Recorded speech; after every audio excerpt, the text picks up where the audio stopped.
This is What a Week. What a Week. Politricks. Eta dumelang, molweni, sanibonani, bon dia, bon dia. What have we forgotten? Guten Morgen. Guten Morgen, bonjour. All protocols observed. Welcome to another episode of WAW What a Week with Fresh and Botsang. This week on WAW Politricks, President Ramaphosa says he was blindsided by the disbandment of the Pktt. The Madlanga Commission and Parliament Adhoc committees continue to turn up the heat, with Masemola and Mkwanazi back under scrutiny, while one witness continues to stumble. And in Johannesburg, the ANC region moves to recall Mayor Morero, but national leadership pushes back, while MKP brings back Dr Hlophe into parliament leadership. Meanwhile, the so-called white genocide narrative takes a hit as some South Africans return home from the US. And globally, Trump lashes out at Nato as a top intelligence official resigns. Let's get straight into it. This is WOW What a Week. Hashtag Politricks. Botsang. Good morning, Fresh. Morning to the followers and the viewers. Yes, sir. Yes. The disbandment of the Pktt, the political killings task team, Yeah. was disbanded. Yes. And Minister Mkhunu, suspended Minister Mkhunu. No, the president suspended Minister Mkhunu. Yes. Minister Mkhunu didn't suspend himself. Yes. Alluded to the fact that, but Commander-in-Chief knew. Yes. Yes. But Well, Commander-in-Chief is like, no, I didn't know. I can't recall where, these things have been happening too much parallel to each other, the Madlanga Commission. I can't remember whether Minister Mkhunu was at the Madlanga or was at the Adhoc or both. But one of his defense was that, no, I didn't just do this thing or giving command or orders to disband the political killing task team, the Pktt. Actually, I consulted with the commander-in-chief, the president of the republic, because the viewers will recall that the political killing task team was established by the head of state, who's the commander-in-chief. And it was established particularly in KwaZulu-Natal, but subsequently, when they were becoming successful, they started talking about extending it to Gauteng, to Mpumalanga, and to the Western Cape. Even the Free State was mentioned at some stage. Therefore, and being an operational task team, the president appoints the commissioner of the South African Police Service, like the DGs of government departments. Obviously, as an operational matter, it was a directive given by the president, obviously in consultation with the Minister of Police that time, and then to give a direct directive to, to the Commissioner of Police. So in reversing that process, logically, it will be the president informing the Commissioner of Police, based on facts of various things, to say this task team has achieved its objectives or it has failed, let us disband it, or we can't afford it anymore. But for the minister to unilaterally do that in consultation, not even with the head of the task team in the province of KwaZulu-Natal or the commissioner, that was wrong from the very beginning. But it came out with evidences that been put before us at the Madlanga Commission as well as the Adhoc committee that in disbanding or attempting to disband this task team, there were alleged criminal elements or people who were also involved in various forms. Some they got to know about the disbandment before, some they got the letter before the police officials, some media personnel and all that. Now, in his defense, the suspended police minister Mkhunu said, but he didn't do that unilaterally. Even the commander-in-chief, the president, knew. He had conversations and consultations with the president. He briefed the president. But did he brief the president? Did they have a consultation, or was it brought up in passing at a funeral? From what President Ramaphosa said during the week in being questioned in Parliament by the Parliamentary Portfolio Committee that deals with police affairs, not the Adhoc committee, the usual or the normal parliamentary committee. He came out and said, no, there was never consultations. He was never consulted. There's a news stream. He got to know about it formally and the processes that were followed internally directives he got to know through the Madlanga Commission, the Adhoc committee. However, the speculations that Minister Mkhunu thought maybe in passing, saying to his comrade or principal, by the way, I've given a directive, I've decided to disband this. So Minister Mkhunu wants to interpret that as briefing or consulting with the president. That can be a briefing fresh. When you consult with your principal on disbanding a task team or on the KPIs you have signed, the jobs that you have signed up to, you need to send a memo, you need to have a report, you need to sit down and brief your principal. So if they've met on the corridors of Luthuli House or the Union Building or at a funeral or anywhere, and you say over Christmas or New Year, hey, Chief, I've decided to disband this task team, that cannot be considered and regarded as an official notification to the head of state that you have notified him. And I don't think it happened. After listening to what President Ramaphosa had said, and having have listened prior to what Minister Mkhunu had said, I don't think there was a briefing. I don't think it's total shocking news. I don't think it was blank. There has been a conversation between the two. But I think... Do you think it's being thrown under the bus? I suspect that President Ramaphosa can't continue to defend and protect the suspended Minister Mkhunu anymore at the expense of his own credibility, at the expense of government spending, at the expense of the African National Congress that is wounded. I don't think he can continue to do that. There's a lot at stake regarding this. This is an election year, most important elections, local government that is at the heartbeat of people. And I think it's been thrown under the bus. And I'll tell you why I'm saying this. Why would the president come and deny that now, months after Minister Mkhunu has said, but I did engage the president? So are you saying the president should have said, I doth protest? It is a lie. As soon as it happened. Well, maybe, yes. Maybe he wouldn't say it's a lie, but as a head of state, he should have stood up at that time and addressed it, diplomatically or in a seasoned manner to say, no, hold your horses. You have mentioned this to me in passing, or you never mentioned this to me in passing. He could have actually even not even addressed the nation. He should have asked the spokesperson or the presidency to issue a statement to say President Ramaphosa refutes claims that there was consultation. And if there was really a talking in passing, state it like that. To say, President couldn't mention this thing, but we haven't really engaged. Don't wait for months. Then evidence start piling up. That shows that the process of disbandment had taken place actually before the 31st of December 2024 or whatever year was. It had taken place.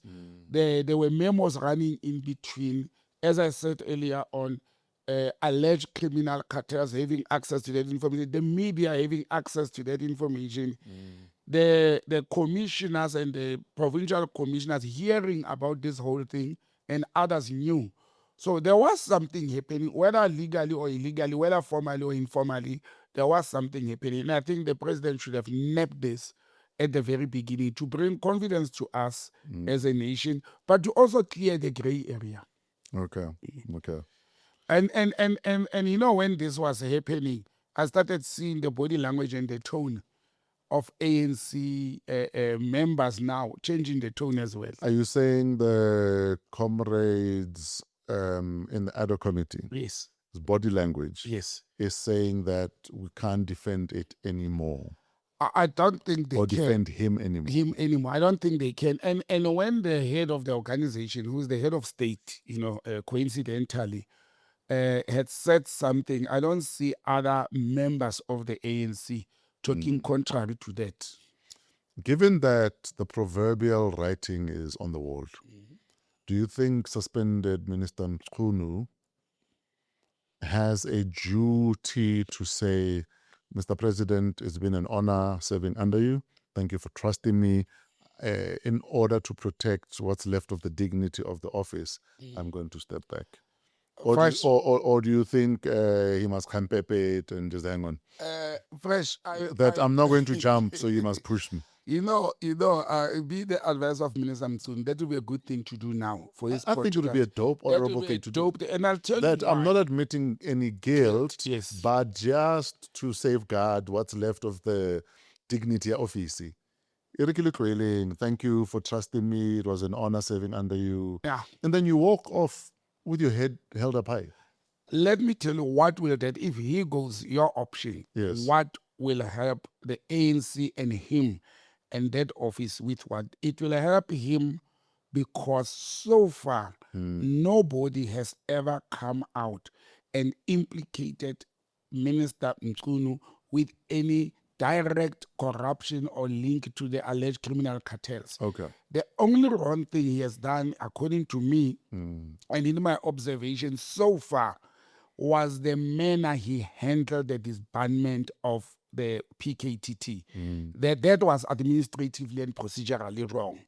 Whether he did it due to pressure or influence of the alleged criminals or not, we haven't been given material evidence. In fact, even those who accused him, I listened to General Mkwanas, I listened to the Brown Mokotis and many other people, they are only talking about, but he was not supposed to handle this. It is the commissioner saying he didn't engage the commissioner. That's an administrative error. You can relieve yourself of your duties, or the person must relieve you. But I think whilst nobody has blamed him for any, like he has received money and kickbacks and all that, step out. It will be good for him. It will save the image of the ANC, which is bleeding and wounded at the moment. It will also stabilize the leadership of the South African Police Service, because President Ramaphosa is sitting with a problem now. He's sitting with two ministers, and they are full ministers. The Constitution doesn't allow that. He's sitting with two deputy ministers and two police ministers, because, again, to remind the viewers and the followers, we spoke about this months ago, how President Ramaphosa, and I don't know why the opposition, they didn't take him up on that. We're in appointing Professor Kashalia on the post while there's a sitting minister. It was unconstitutional. So I think it will also bail and save President Ramaphosa.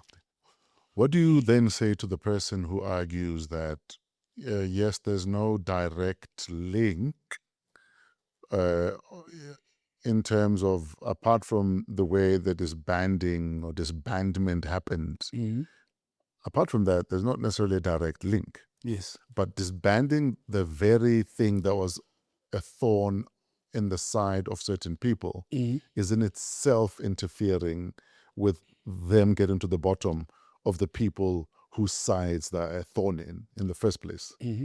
Most probably it was. It's along those lines. That's why those alleged people had interest in the disbandment of this whole thing. Most probably it was. That's why I'm saying. So would that not be the link? Would that It, not be the link then? when there's a link, if you go and investigate criminal processes, and if it has to go to court, you will have to provide material evidence. Like, Yes. at the moment, the only link is that that we have and we are sitting with is that, no, you were doing it because your chief of staff and your comrade, your chief of staff, which is Cedric, and your comrade, which is Brown Mokhoti, they have allegedly have relationships, whether it's business, whether it's money and all those things, with the alleged cartels or group of individuals. That's the only link he's sitting with. And one would do the honorable, I don't think a criminal thing, but an honorable will say, let me leave this thing. I was misled by a chief of staff and a comrade. I didn't apply my mind properly. I didn't consult properly with the brass band of the police, and therefore let me leave this position. I think on that note, if I becomes a devil's advocate and I'm saying, what is it that can save Minister Mkunu, the image of the ANC, is for him to resign? That's the first option. The second option is President Ramaphosa, even after the delay, he is now at a position based on the evidence that was put before the Madlanga Commission that he appointed, but he doesn't have to wait for the outcome of the Madlanga Commission. There's an Adhoc parliamentary committee which consists of 3 committees of parliament. That committee is a parliamentary committee.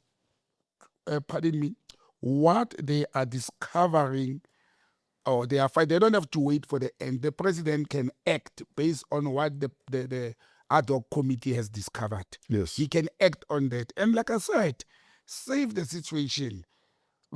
Appease the opposition and the country and the people. Stop paying 2 ministers. Already we have a problem that you appointed a non-MP to a full position of a minister when there is a minister who's on suspension, because he's just on suspension, but he's still a full minister. He's still getting his perks and everything. He's just not in the office. Sure. So to save that situation is to release one, and the only one to be released here is Minister Mkunu. Sure. Let's move to the ad hoc committee, the Madlanga Commission, Masemola, Mkwanazi, Nkosi, all trending this week. Yes. Let me, I don't praise people easily, but I must seriously praise National Police Commissioner Fani Masemola, the way he conducted the return of Masemola to the ad hoc committee. He was more prepped this time. No, he was more prepped. He came. You know, you got a sense that he remembered who the hell he is, and he stepped up to it. No, he did fresh. He stepped up to it. I maybe when they went there the first time, they had undermined that committee and what would have come out of that. Even at the Madlanga Commission, but this time he was well prepped. He had the facts on the table. He had answers, and he spoke like the National Police Commissioner, General Fani Masemola. You understand? He spoke like that. He mentioned a lot of legislative processes. He went to an extent of even talking about how them being called generals, it's wrong. You understand? What the Constitution prescribed. They are commissioners. They are not generals. They are not in the army. He spoke about the processes that Minister Mkunu should have followed, but professionally without attacking him. I've also seen a step back. They've removed him and Lieutenant General Nhlanhla Mkhwanazi. They've removed the foot from the pedal of fire because of firing at Mkunu. Now that it's out there in the public space, they are saying, can you see we're not lying? We're exonerated. The problem is the rot in the police service. And when we tried as the leadership of a province and national to deal with the rot, actually they came to us firing. They started allegations about us and all those things. So Commissioner Masemola, or General Masemola, did a very splendid job with the ad hoc committee. It was very satisfactory to see a leadership of the police talking with authority. Sure. But what is important, and we have to give credit where it's due, he, for me, as a civil servant, he managed to respond to what solutions are you proposing? Where do you think the country... Now we have this problem, we know, and the rot may still be there. Yes. What would you want to say to this committee? And he was very clear in response to say we must continue investigating our people. We must continue to prosecute the cases that are pending, that were withdrawn either by courts or by NPA immaterially or illegally. And then he appealed to the committee, I will need the portfolio committee of parliament to support me in executing those duties. So he even had a plan of how is he going to resolve this. And for me, it shows professionalism. And moving to Nhlanhla Mkhwanazi, he came fire blazing. Because remember, there were accusations after his testimony. They called a number of witnesses, and there were accusations from various people. One of the things that I think he made a mistake with, no matter how perfect he may seem, was not to disclose during his first testimony that he had met with Pktt Matlala around April, May 2025. Who is Mr. Vusimuzi Pktt Matlala is in the center of this whole controversy. But in his defense, he stood up in the ad hoc committee and said, yes, I did. I didn't have to disclose it because I didn't deem it necessary. I meet as a police person. He said policemen and investigators and commissioners, they will meet criminals or alleged criminals. He says sometimes he goes and he meets people who are already sentenced because they may have plea bargaining. They may give information that the police will need.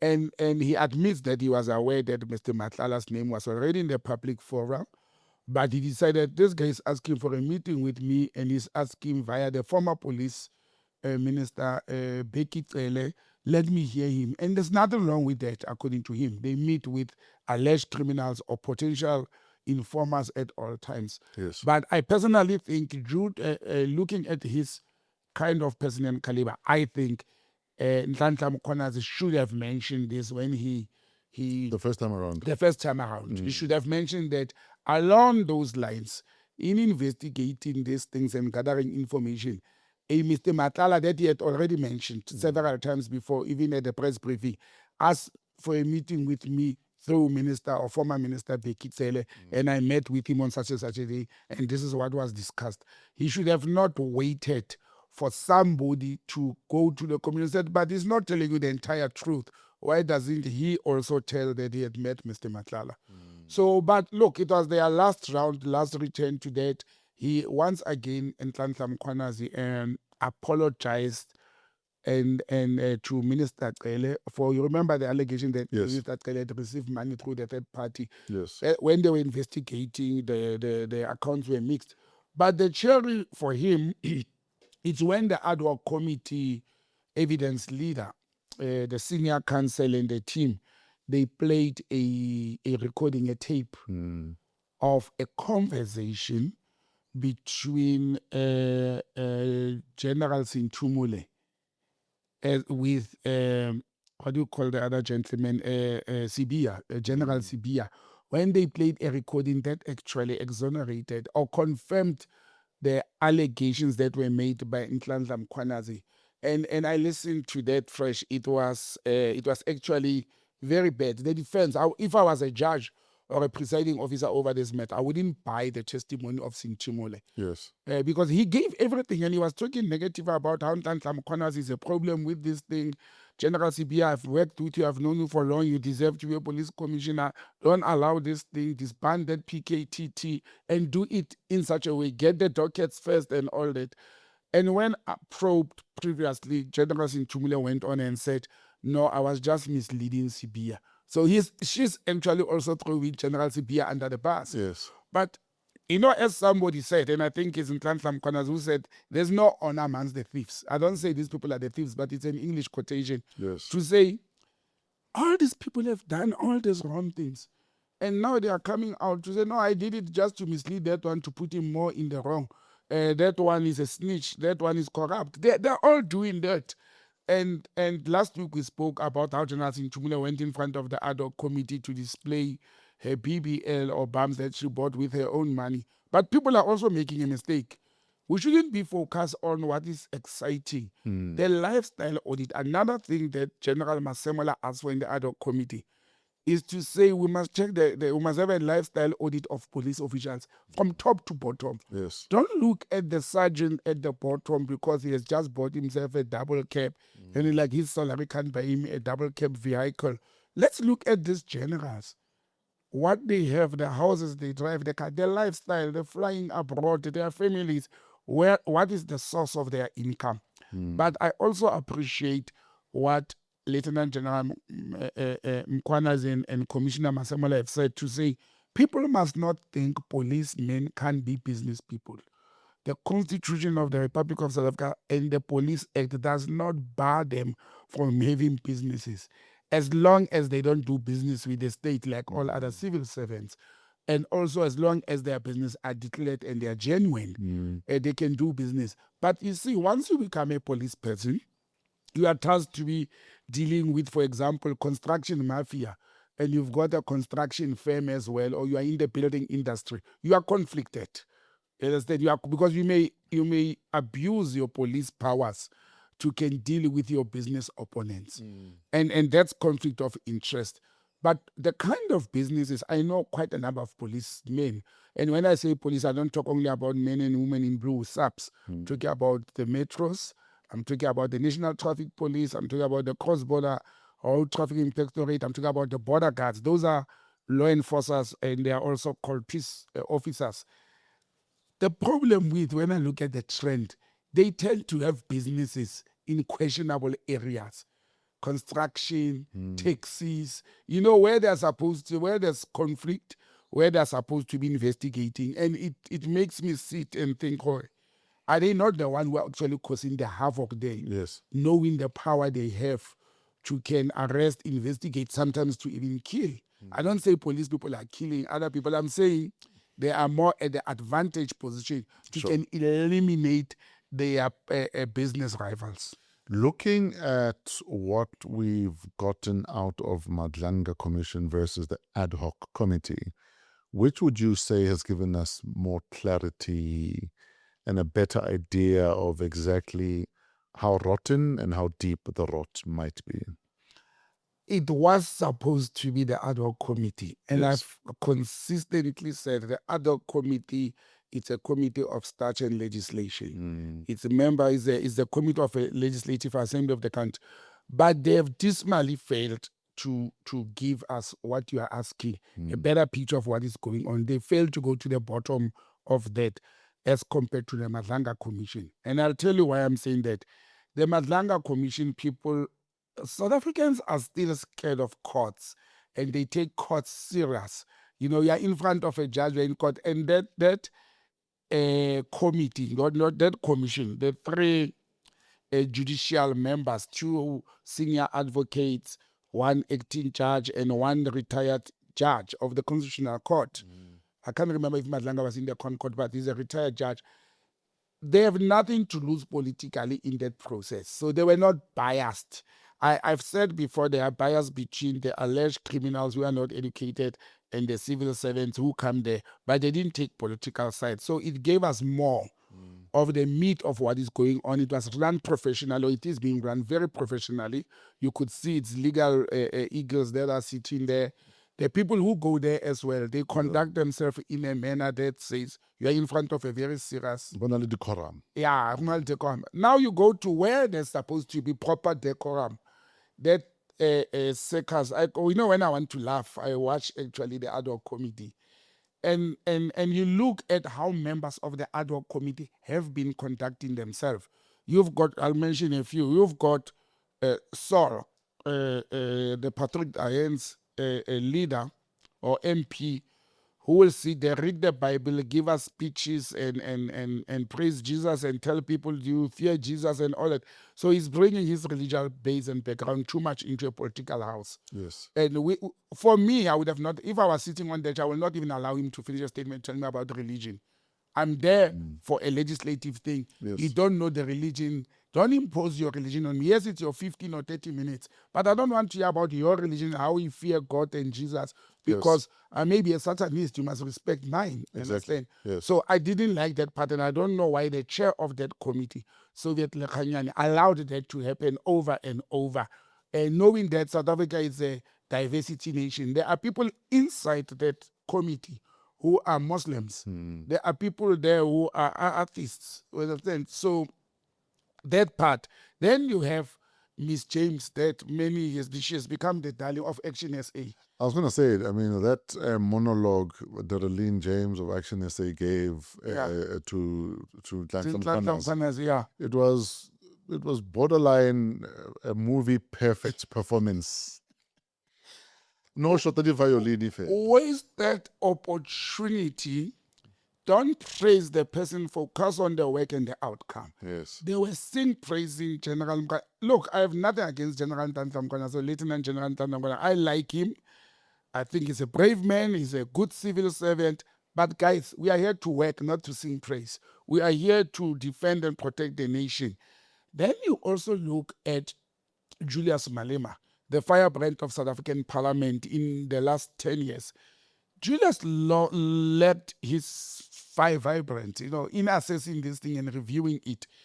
It depends who was sitting there. When it was Mkwanazi, when it was Robert McBride, we just saw majority of them, except the Democratic Alliance representatives, all of them, they became real MPs and firebrands when it was Paul O'Sullivan sitting there.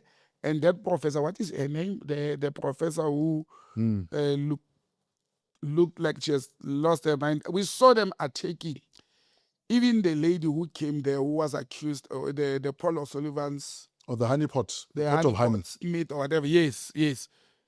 Even her, they went hard on her. Everybody else, they treated, including when Kat Matala was there, that Adhoc committee, they did something that was, for a change, decent. They treated the alleged criminal kingpin, Mr. Vusimusi Ketmatlan, they treated him with respect. They treated him well. And for me, that was very impressive because the man is not yet convicted. You had to treat him with decorum and treat him well. Don't treat him like he's a criminal already. They did the right thing. But with all others, with Robert McBride, shame, he walked over them. Nhlanhla Corners, he made them sing praises and all that. So, 10 as the maximum points. I'll give the Adhoc committee 5. And I'll give Madlanga committee 7. Sure. And so far in what they have done. Yes.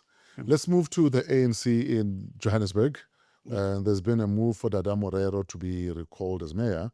And you spoke about this 3 weeks ago, about how there can't be two centers of power. Yes. The minute he's not chairperson, Jozi, then surely he shouldn't be mayor. Yes, yes.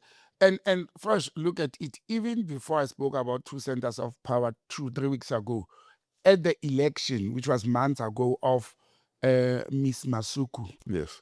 I said, I looked at the slates inside the ANC.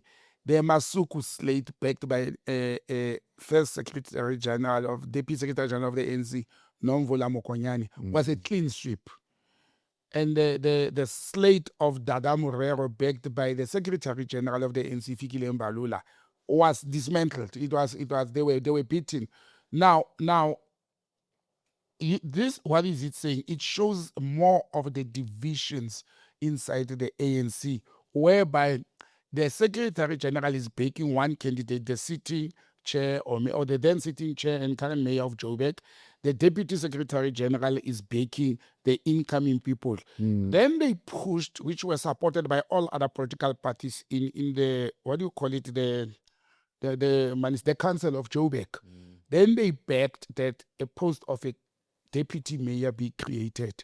And obviously the ANC took that position for Masuku. I'm still baffled and surprised why other parties. Remember, Johannesburg is governed by a coalition. Yeah, why would mayor and deputy be from one party? Exactly. It still baffled me. And I'm suspecting that there were negotiations behind the scenes or outside the chambers to say to them, no, we are just bringing Masuku in to push Dada Morero out.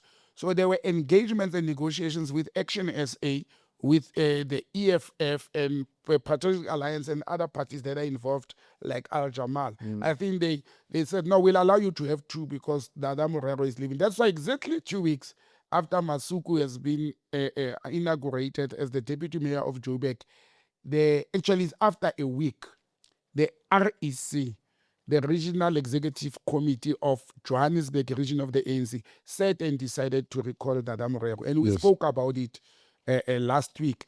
But, the way we are together a lot these days, I can't remember we spoke about it on the podcast or we spoke about it on the radio on Monday. When did the news break down? But when the news came out to say the REC of the ANC in Joburg has decided to recall Dada Morero as the mayor of Joburg, I said, I did mention it months back, that ANC does not believe in the 2 centers of power.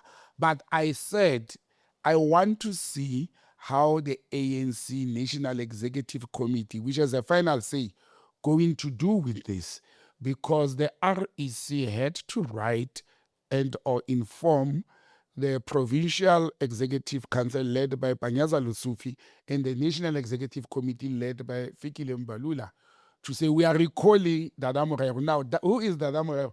Is the favorite of Mbalula and to some extent of Panyaza Lusufi. Understand? So that's where it puts them in a dilemma. But we saw this past week, the Secretary General of the ANC came gun blazing, said, no, this REC must wait. They have no authority to can recall a mayor. Mayors are deployed by the NEC. The NEC is a final decision-making board. But I don't know why would Fikile Mbalula do that. I don't understand why, because the fact that the REC took a decision, which they're entitled to make a decision, it's their committee, and informed the PEC and the NEC, that is seeking the endorsement of the PEC and the NEC. So you can't say they don't have the authority to do that. They did not remove Dada Morero. They are recommending that he should be removed like it was done previously in the ANC, not to have two centers of power. But in the coming weeks, we will see what is going to happen. I said if it goes to a push, the own ANC people will table a motion of no confidence, or they will use one of the small political parties to table the motion of no confidence in the sitting mayor, and in order not to be embarrassed or Yes. to dissolve the council at this critical stage.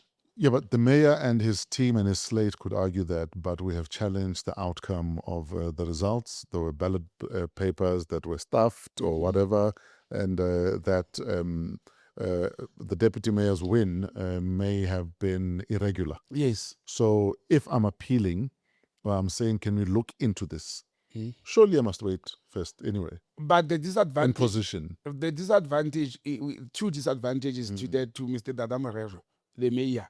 He has already said remember the reason they gave to recall him is that his special advisor in the mayoral office is the one who went to court to challenge the REC election. Okay. So he said, it's not me, but that's his special advisor. So it's already putting me at a disadvantage that, no, you are not challenging this.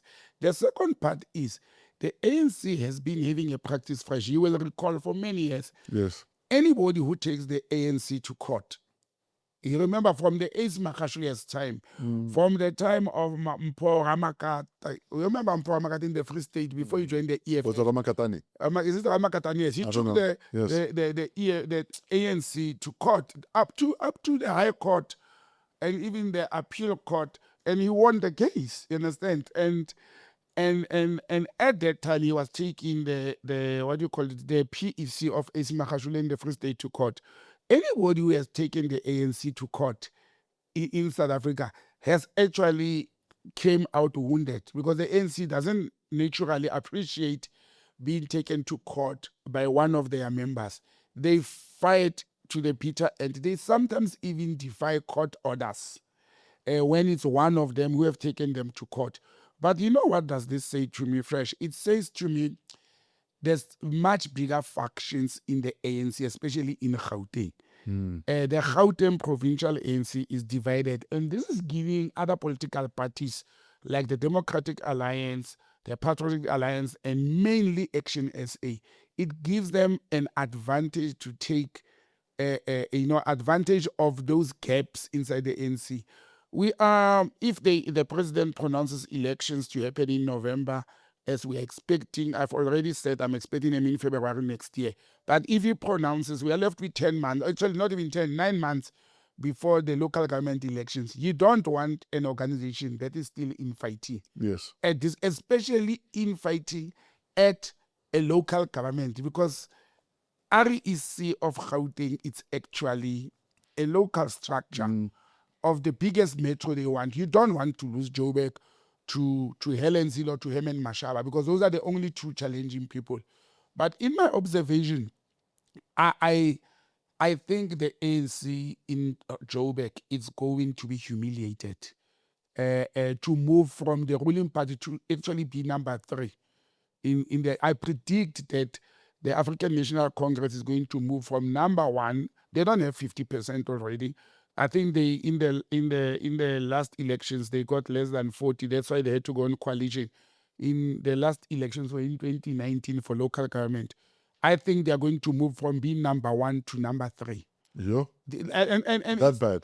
Yeah, it is because of the infighting. Yes. And the people of Joburg being dissatisfied, and the strengthening of political parties like Action SA. There's 3 things that are working to their disadvantage: the infighting, the constituency or the voters being unhappy, or residents, and the third one, other political parties are working the ground and taking advantage of the mess on the ground. Sure. But in conclusion of this, there's something very worrying about Gauteng and Cape Town, not Joburg and Cape Town.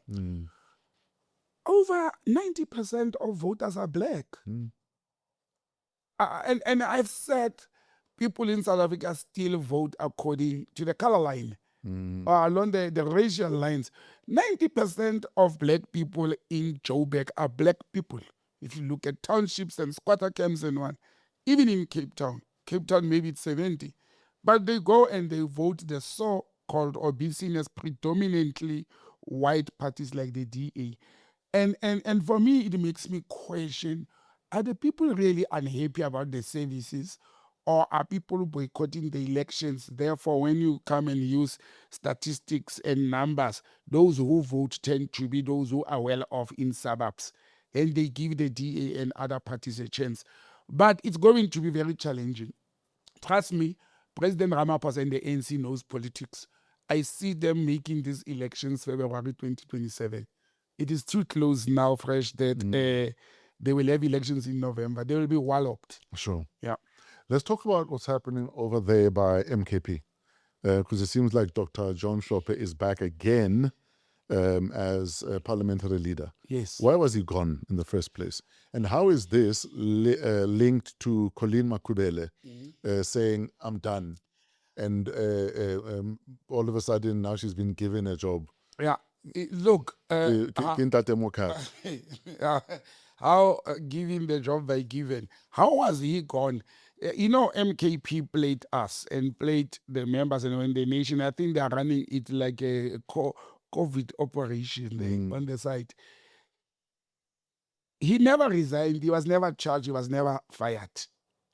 What happened was, if we recall, Colleen Makubela, or Miss Colleen Makubela, who was the whip of the opposition, Umkhonto we Party in Parliament, accused in a very lengthy, over 10 pages of sexual harassment allegations against Dr. John Hlophe when she became the whip, or when she joined Umkhonto we and became actively in Parliament. That was the first thing.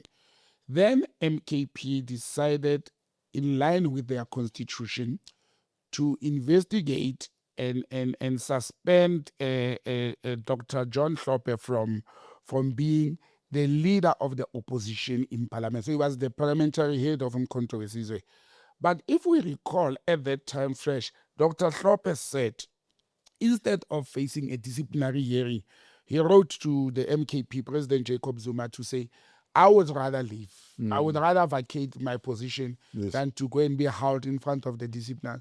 At that time, it worried me. Why wouldn't you want to? Probably you wanted to avoid what we saw at Madlanga. What is the judge president of the Eastern Cape name? Menenge, Judge Menenge. Probably he tried to avoid, his either WhatsApps or messages being read to public and all that. And the case never took place. There was never a disciplinary hearing, and Umkhonto we ghosted us as the nation and as analysts and media people. Now, fast forward a few weeks ago, actually it's been exactly 2 weeks, Miss Colleen Makubele resigned from Umkhonto we parliamentary service, not from the party, as a whip, and he took a career at Power FM as a, what do you call it, a host? What do you call the people, the host or whatever, the anchor? Yes. And it's been 2 weeks, immediately after taking that post in the radio station. Absolute change of career. By the way, this woman is an engineer, then he's a businesswoman, then he's a politician, now he's a radio anchor. There's hope for me. I actually called her to say, hey, what's going on? Let's go and have tea. What is going on? Why did? And she said, we'll meet, but we never did. Then subsequently, Dr. John Hlophe was announced during the course of this. It was breaking news on Wednesday, actually, revealing that Dr. John Hlophe has been reinstated to his position as the leader of the official opposition in Parliament. And Mr. Tony Ngeni, who's the second deputy president of Umkhonto, has been acting in that position. Do you think Colleen walked away because she felt that she was not being protected? You see, she refused to meet him. I would have had information. No, so She let's didn't speculate. refuse, we have In the absence of a meeting, we shall speculate. Yeah, my speculation is, I think when Colleen is a very disciplined person. Yes. She's very principled. And me and you, we have hosted her when she was still forming that, what was that political party? Something, SA Mzansi. She's very principled. She's very disciplined. I think she took a principled decision against what she termed patriarchal moves and male dominance, to say, if the political party that I believed in, I sacrificed my own political party, I sacrificed my career to take a political position in parliament, is not going to abide by its founding principles as of the manifesto to protect women, against patriarchy, abuse, and all those things, I would rather walk out. But she did it diligently. She didn't, cast aspirations, and she has made her laments formally, and she left them there. So I think what happened is Umkhonto Party may have failed to address the concerns and the laments and the complaints of Colleen Makhubela procedurally, and she saw it as a protection of Dr. John Hlophe, and she decided in that instance, I would rather leave. I think that's what transpired, because it doesn't make political sense. It doesn't. It doesn't. She was doing very well, and there were no skirmishes or complaints from all other persons. When there were people who were rioting against her at some stage, it was said to be President Zuma's daughter, do Zile, as well as the spokesperson Mhlamula. When all those things happened, I think Mkhonto handled it very well, and she was protected by the leadership of Mkhonto to continue doing her job.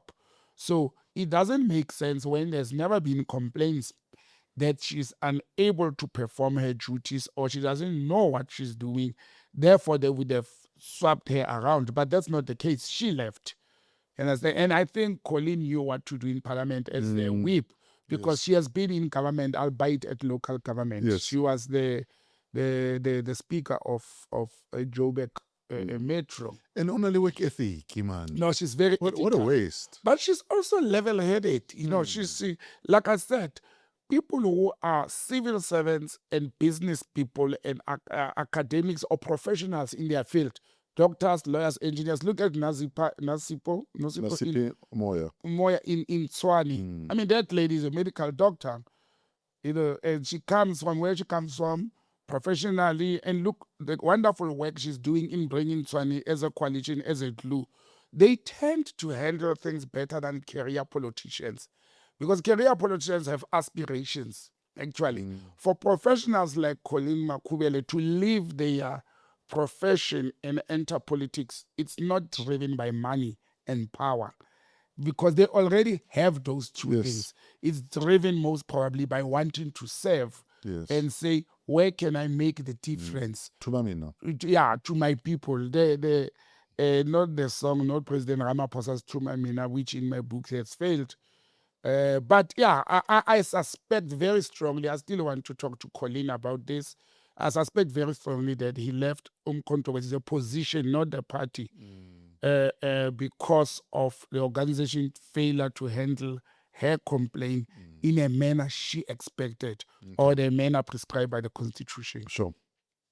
Let's move to the refugees, South African refugees in America. White genocide narrative takes another knock. What's going on there about refugees? What do we call them now? The returned refugees. They are what? Oh, returning refugees. Yes.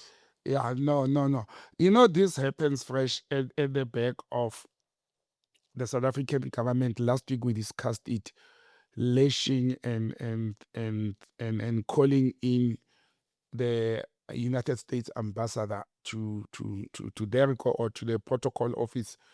At the back of that, then there's this report that says 8 of the 49 South Africans who went to the USA under Donald Trump's administration and program of saving them from a white genocide of white farmers in South Africa. And at the back of that, when the ambassador of the USA still believes, he's here, he still believes we are a violent society against white people, particularly white farmers, Afrikaner farmers. He still believes that there's genocide happening in South Africa. And the people who left this country less than 6 months ago to go to the USA under a special program of refugees, special one, because they had to be white, you have to be an Afrikaner, you have to be from South Africa. While Trump is chasing other people away, he was importing white South Africans to be refugees in the US. Guess what's the reasons they are giving? Their reasons are true, that America is too violent. They claim to have never seen so much violence in their eyes because people were killed and shot in front of their eyes. People were beaten up in front. They've never seen that in South Africa. Now, these are the people who ran away from violence, and they are going to what is supposed to be a safe haven for them in the United States. And they're saying it's worse there.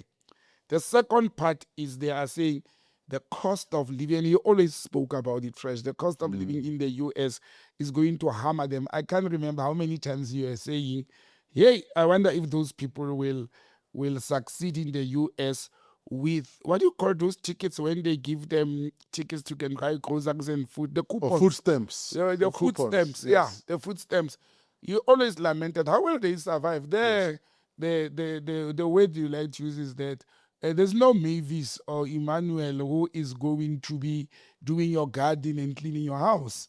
You'll be the one doing that. Yeah, that's all on your own. You can't afford it. Yeah. I think it's a slap on the US face to say some of the refugees, 8 it's a big number out of 49, are saying there's more violence. They've seen in the 6 months they're in the US, they've seen more violence, and I suspect it's mainly from the police, it's not from citizens or residents. That means therefore they are preferred to go back home. But it also puts us on a spotlight as a country. Where do we stand on people who had accused us of genocide? You're not accusing a country of genocide. We are in the International Court of Justice at the moment accusing Israel for genocide against the Palestinians, which is in front of everybody's eyes. But we are being accused by citizens of this country for conducting genocide against them, and they fly to America to seek a protection as refugees. What are we saying as a nation to them now wanting to come back home? And I think we have been caught off guard because we never expected South Africa being a constitutional democracy and an epitome of a country that transcended from, what do you call this, that transcended from apartheid and apartheid genocide to a peaceful living together or arrangement. We never imagined and developed policies to say, what if one day we are being accused as genocide? Now, what are we going to do with these people who have spent 6 months in the US? They're coming back to the country. What have they been doing? What if they were being trained to be spies or insurgents or to come and destabilize the country? Because the United States of America is very well known to can first recruit and train people to destabilize the country. They've done it in Iraq, they've done it in Libya, they've done it now in Iran, they've done it in Venezuela, to train and influence people who will destabilize a sitting government. And once it's done by citizens, they will come in and say, look at that government. It's jailing, harassing, beating up, or even killing their own citizens. We're going there to save them. I've got my own reservations and fears as a well-traveled South African to say, what is the position of these people? Can they be vetted for them to come back to the country? How long does it take to train someone to be a sleeper or a spy? It depends at the level of spying, and I don't know. People will ask you Because now to tell you I know that. To tell you the honest truth, now it's happy the intention is America at all. I don't. And they will continue hammering on and on and on, trying to besmirch the good name of the country. No country is perfect. South Africa is not perfect. Like any other country is not perfect. But the way in which they want to interfere in domestic affairs, but they can't be as blatant as they can maybe with other nations. And the fact that South Africa is probably right now more diplomatically astute than they are. Yes, no, absolutely. In dealing with them. We are diplomatically astute. But they will find other reasons to hammer on at the country because there's a mission here, there's a narrative, and they're very consistent about it. So we shouldn't for a minute think that they've stopped. Or we shouldn't for a minute think that Jiggy, a plane from Palestine arrives there with refugees. Yes. That are they really refugees? We don't know where they are, by the way. That people arrive from Afghanistan through a bait bridge via some NGO in Zimbabwe. 25. That's all they were. Yeah. We had a military training camp of Libyans in Mpumalanga. Yes. That's why I'm insisting on saying, if I was in government and I had a say and influence, I would say the state security agency must vet these people on behalf of Home Affairs Coming back. before Yes. coming back in the Yes. country. They must vet and monitor them. Exactly. We must watch them. Exactly. In answering your question, how long does it take? When governments recruit agents or what is called spies, first of all, you must have something. They identify talent first. Are you a person who already having the capabilities of handling secrets, living with secrets? The other, one of the key requirements to be a spy against your own country, it's anger. That is one of the identified elements to say how much anger does this person has against his government. Those are one of the prerequisites that they go for. You don't go and take a very patriotic person who loves his country to try and recruit to be an agent or a double agent. You don't do that. You look at angry, disgruntled people and all that, and then you train them. You endorse them, you promise them money, you train them, you give them comfort. That's why I'm saying monitoring people who we suspect, it's very important. What is going to be their lifestyle when they come back to South Africa? And what are they going to afford? How will they be living? Those are some of the things, if I was in a position to monitor them, I will do that. But we shouldn't drop our eyes and ears on these people returning from the USA. And they're adults, Fresh. It's not kids who went there for 6 months. 6 months is a lot of time. Actually, in 6 months, you can train a person even to operate arms physically. It's a very long time. Sure. When you are sitting in a country that is well equipped and well advanced like the US with everything, 6 months to train that person to be a killing machine, it's a lot of money. It's a lot of time. It's more than enough. Or just to be a saboteur. Yeah. Understand? They can come and give them equipment to can go and send information in social media. Plus, we are a country that does not suppress social media. And you see, democracy sometimes, constitutional rights and democracy, sometimes they are very bad for the country. That's why the countries like the US, which are pushing for democracy, when their own citizens start demanding absolute democracy, they get honored, locked up, shocked. You understand? And that's the challenge the world is faced with. But more and more countries of the world, the youth is actually questioning, does democracy really works? Did I tell you there was a referendum in Australia in February? Okay. Amongst the youth, not a referendum, a survey. Yes. A survey in Australia.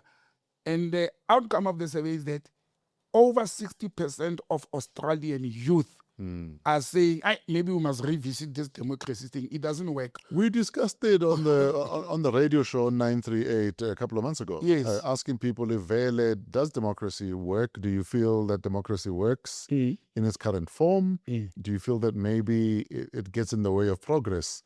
Because unfortunately, if things are democratic, then sometimes you might consult to the detriment of the very thing you're trying to fix. Yeah, and look, absolute of everything is not good. Yes. You can have a very nice, beloved dictator.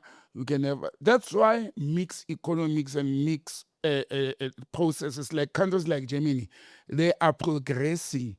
Because you may find that their form of democracy, it still has an element of saying the minority voice has the power. That's why you find political parties in a country like the Federal Republic of Germany, yes, a minority party like the Green Party, they can go and present a paper in parliament that will block the majority party from implementing policies that are anti the environment. But they are just a tiny minority with 3% of the vote. So to have an absolute freedom, absolute democracy and all that, it is not going to work. And Fresh, let us be very honest. Most of the progressive countries in the world today are not absolute constitutional democracies like South Africa. You have countries, even in Latin America, even in Europe itself. Yes. You have countries where the government makes a decision, put its foot down, like what France is doing, and say, we have made this decision as government, you will have to live with it. We are the government. If you don't like it, let's go for a referendum or let's go for elections.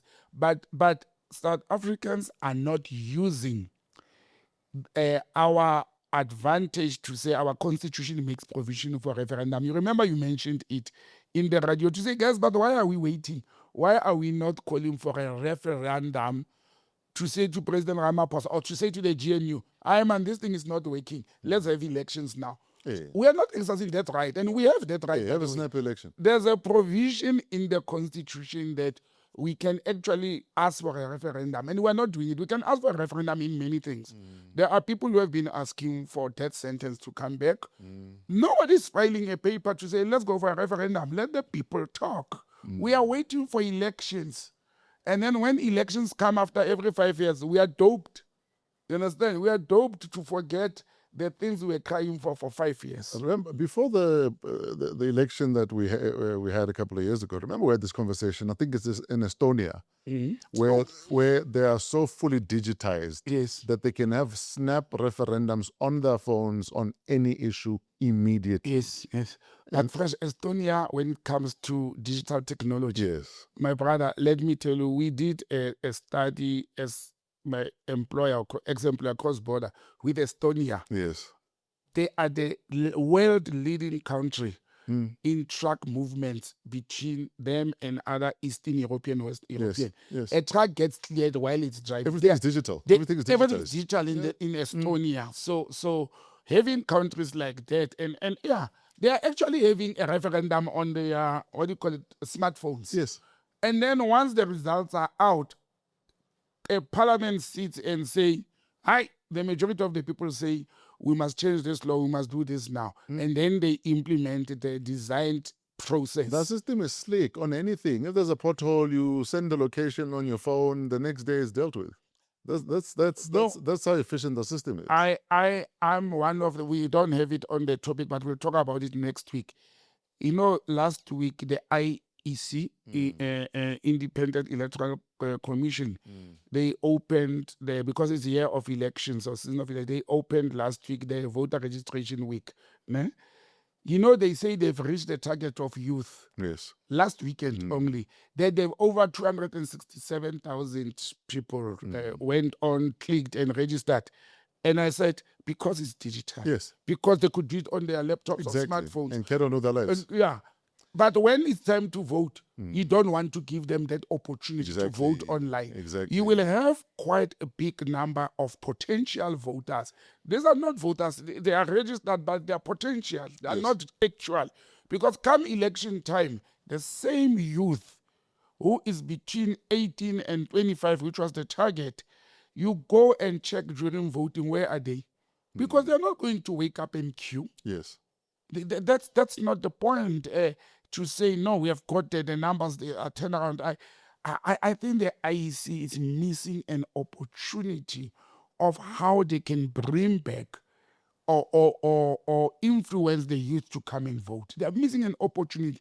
You give them an opportunity to register voting during the first week of voter registration week for the local government election, but you don't want to give them an opportunity to vote online. Yes. If they don't want us, the Madalas, because me and technology, to say we may waste votes, let them actually then do a special clause or dispensation for youth, because all political parties, all parents, all concerned organizations are saying, but our youth are laxed.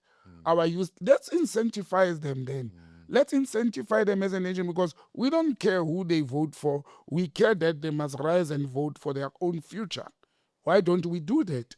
I know somebody's going to say that will be unconstitutional, that will be discriminating, but why should youth vote digital and not everybody?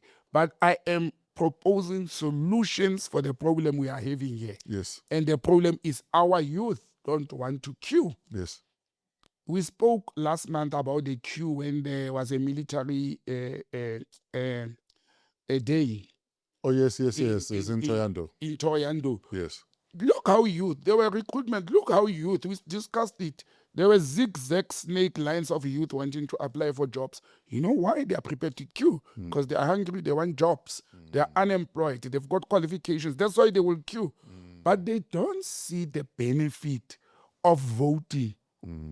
To queue for 4 or 5 hours for voting, when those you vote for, after they get into office, they are not taking care of your needs. Yeah, they go back to the ivory towers. Exactly. And I think that's where the IEC is failing. They need to relook at the voting system. We still have a chance, and we are a technologically advanced country. Guys, Sure. our SARS and banks are having the best technologies, and they are working. Yes. Our banks, private banks, and our South African Revenue Services. Only those two. I don't want to talk about others. And the fact that the banks are now becoming another place you can go to get home affairs services means that the systems are linked. Yes. Your average young person has a smartphone, they have a bank account, they are on the database of Home Affairs. Exactly. They've got biometrics. They can make sure that one person votes once. Yes. What is the problem? Why are we not extending that? Why we are using banks systems linked with Home Affairs system to can help the nation and the people at voting there. Yes. At voting there. Vote and I'm done for the day, man. Exactly. And I have my life back. You will see. You might not even need to take the day off anymore to vote. Please, if I can vote digital, I can vote during my smoke break. How about Hi, B. Yeah. Let's move on. Yes, my brother. Today is day 21 of the war on Iran or in Iran, or the attack on a state that, in the bigger scheme of things, was not a threat. In fact, counterterrorism boss, I think his name is Kent, Yes. resigned this week, saying that his conscience does not allow for him to carry on watching what's going on in the Middle East, because the intelligence shows everything but that Iran was a threat. And typically after he stated that, Trump attacked him, because you don't quit on Trump and not get attacked. Yeah. He'd either call you weak or that anyway you were taking and not really efficient.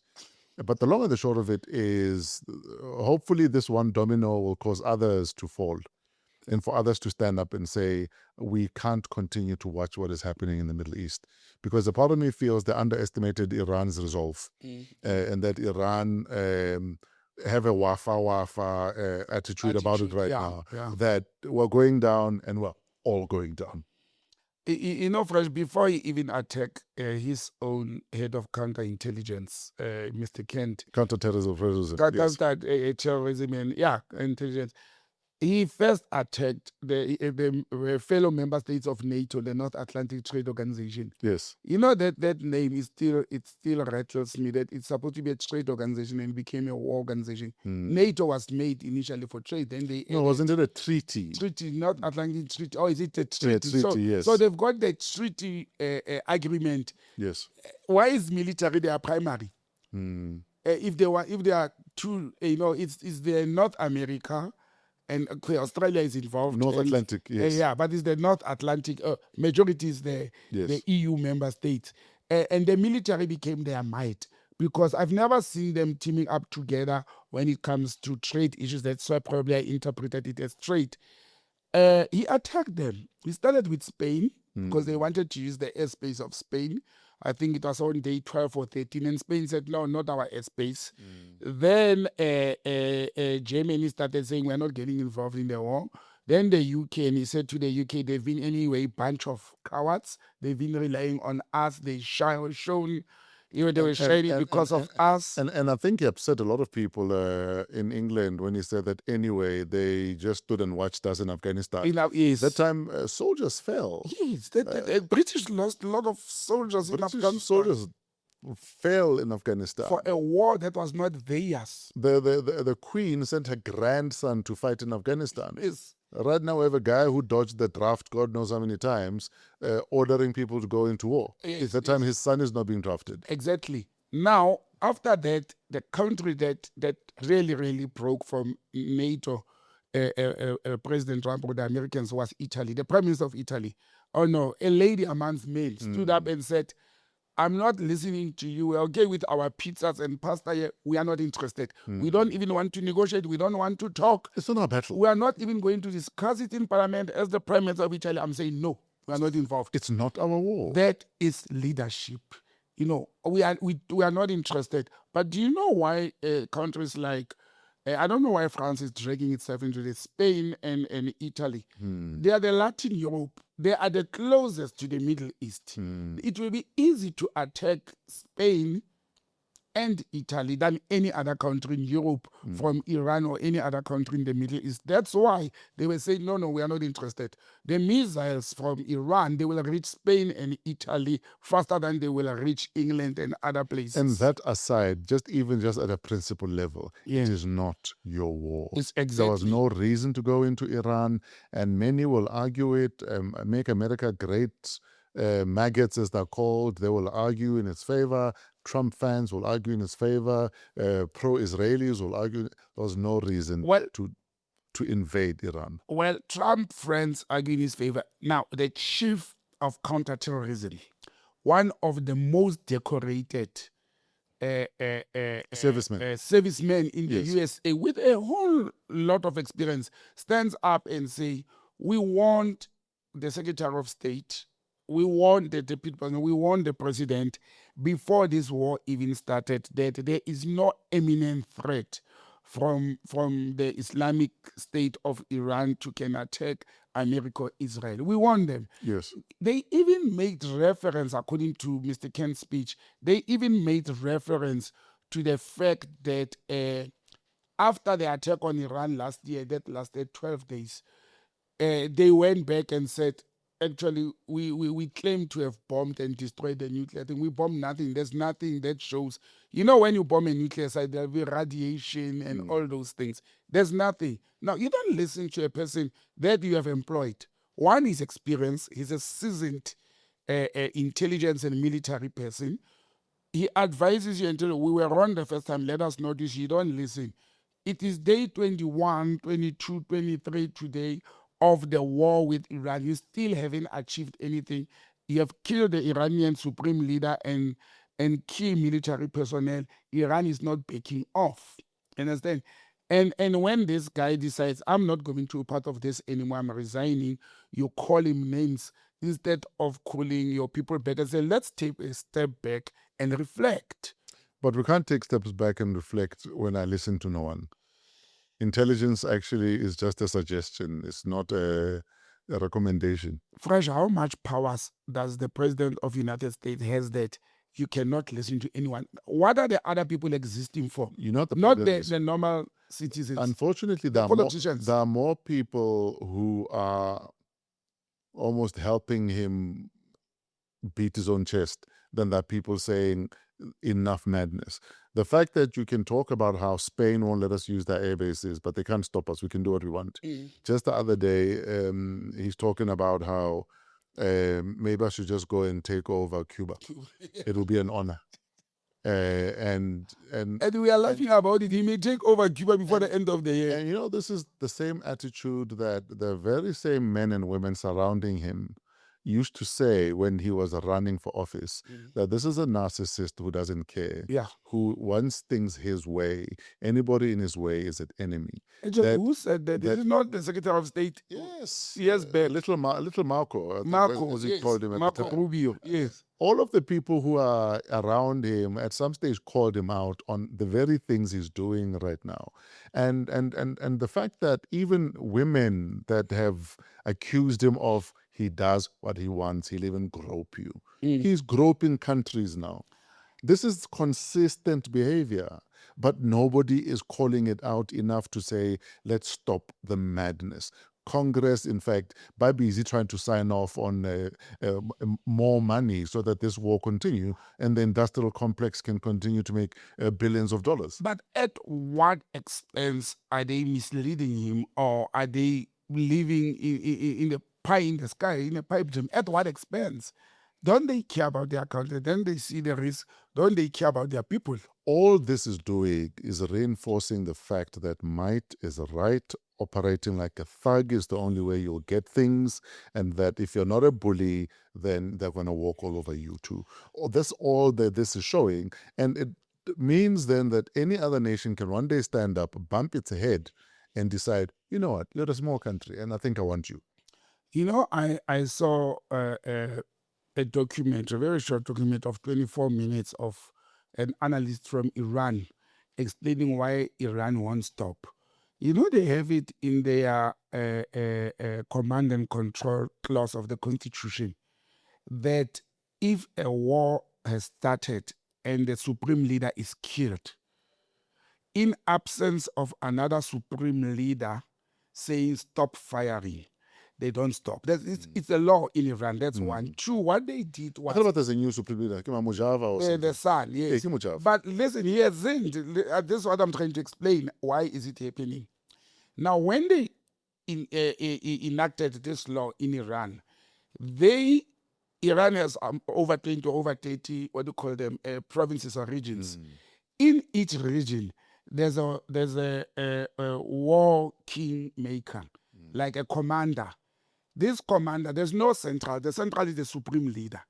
So if the supreme leader falls, the leader of war in a province or a region must continue fight, and they are equipped on their own.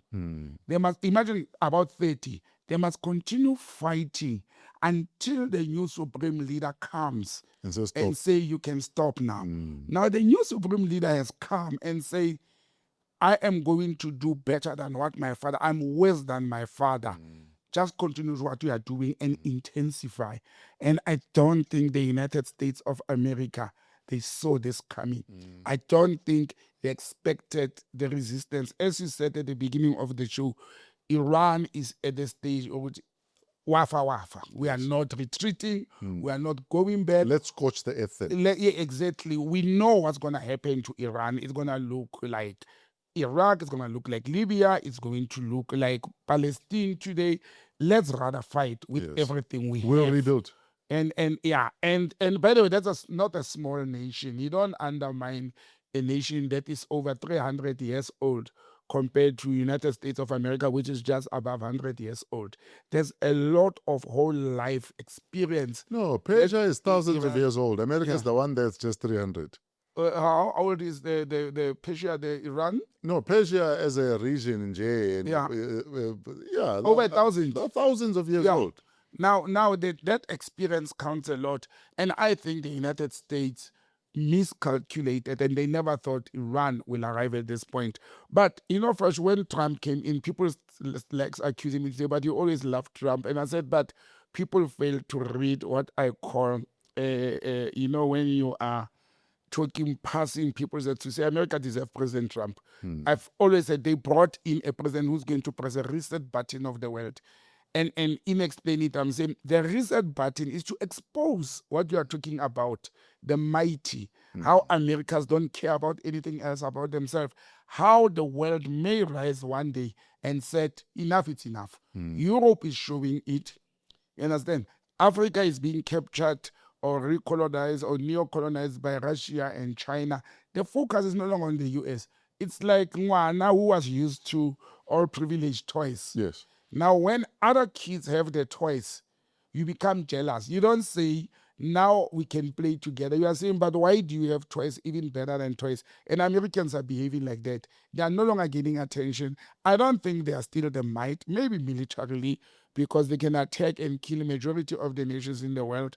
But like I said, their might has been exposed now by Iran. And we never thought that. We thought Iraq was stronger than Iran.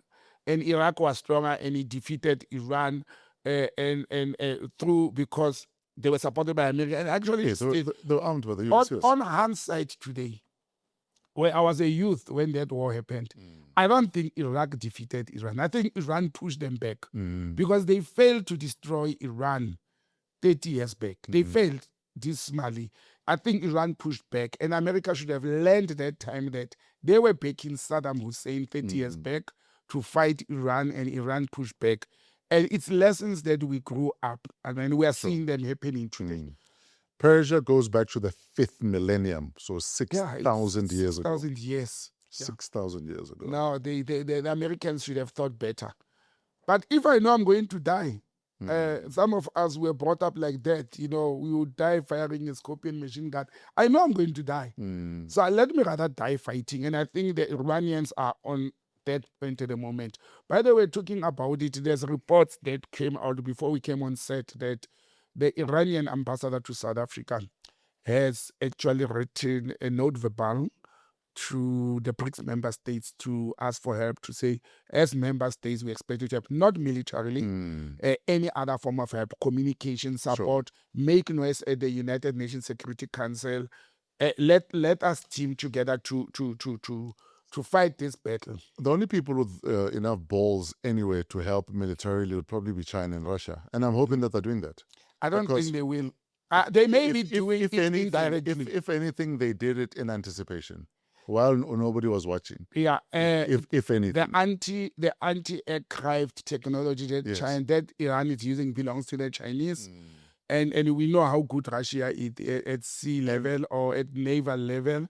So I think they may be helping indirectly, but directly they will not. But I think the call by Iran to BRICS member states is to the UN to say, let's make noise, lobby your European partners. And look what happened during the course of the week. Israel went on and attacked after Trump had told. By the way, Israel defied Trump this week. He said they must hold on. He's still consulting the Congress, and they attacked the gas line in Iran. Yes. Guess what Iran did? They went and attacked the gas line in the United Arab Emirates. Hey, was it Abu Dhabi or Qatar? In Qatar, yes.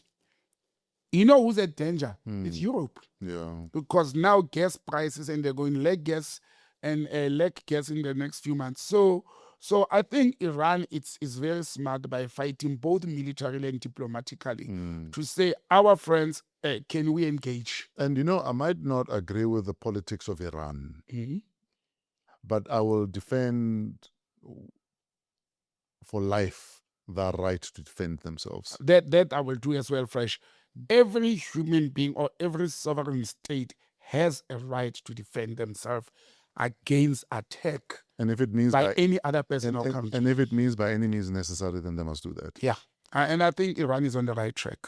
Anyway, we're done. We must go home. Thank you, Fresh. I'm so exhausted. There's been a tough week for me. It's been a tough year, brother, man, and it's only been 2.5 months. If there was a day I wanted to call you, it was Thursday in the morning, and today say, bro, hi, I'm not coming. I almost did the same. I know, I nearly did that, and I dragged myself out of bed.